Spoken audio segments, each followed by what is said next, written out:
So today we're going to solve torsion problems. So we have 3.1. Determine the torque T which causes a maximum shearing stress of 70 megapascal in the steel cylindrical shaft shown. So we have solution.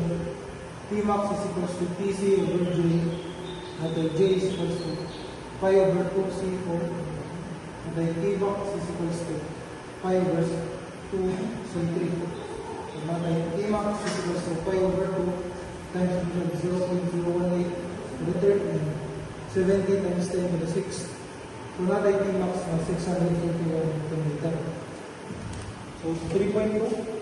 Determine the maximum shearing stress caused to the torque of formation 800 Newton per meter. So the solution na T max is equals to TC over J, natin J na pi over 2C4. So natin T max na 2T over pi C3 is equals to 2 times 800 over pi times 0.018 per meter. So natin T max na 87.3 times 10 to the 6 Pascal or 87.3 megapascal.